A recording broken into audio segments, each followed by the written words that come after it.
Welcome back.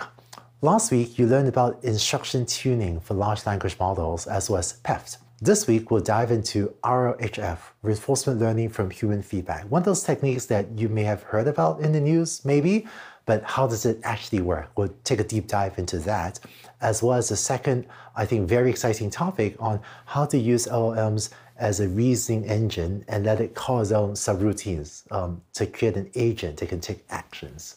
So RLHF is really exciting. It helps to align the model with human values. So for example, LLMs might have a challenge in that it's creating sometimes harmful content or like a toxic tone or voice. And by aligning the model with human feedback and using reinforcement learning as an algorithm, you can help to align the model to reduce that and to align towards like less harmful content and much more helpful content as well. Sometimes people feel like LLMs trained on this horrible, some horrible internet data feels so dangerous. I think many people underappreciate how powerful RLHF is. It's certainly imperfect. LLMs do generate problematic outputs, but it feels like with the progress of technology, researchers are consistently making them more, I guess the 3 H's, right? Honest, helpful, and harmless. Yes, absolutely.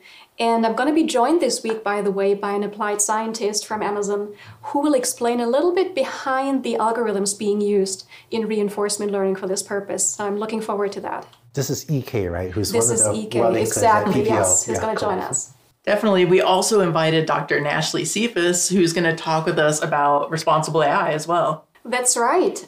Nashley is going to join us, and I will have a discussion with her around the topic of responsible AI, which is very important as well.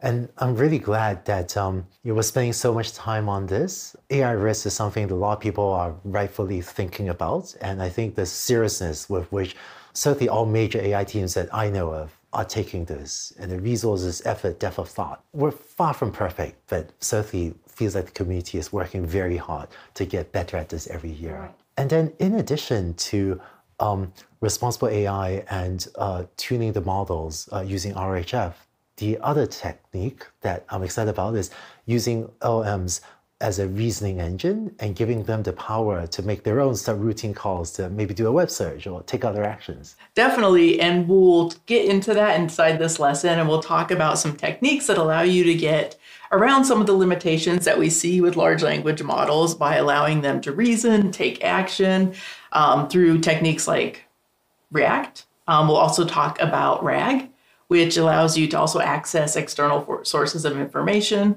So you can access domain-specific information. We see a lot of customers that want to be able to incorporate information from proprietary data sources into their generative AI applications. So we talk a little bit about some of those techniques and methods that allow you to do that. One thing about the giant large language models is they're so good at memorizing facts, learning facts off the internet. Sometimes people use them as a repository of facts to get answers to their questions.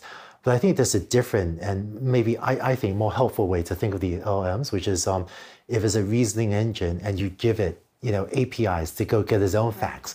Because it's an okay but not the best database of facts, but it's a very good reasoning engine. And that, I think, is a real power of these models. Definitely. And definitely a lot more cost effective, right? Use the database for that information and then your generative AI for what it's meant for. That's actually a great point.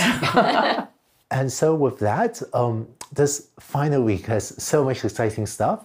I am confident you will enjoy it. And so let's go on to the next video where Antir will start to deep dive into RLHF.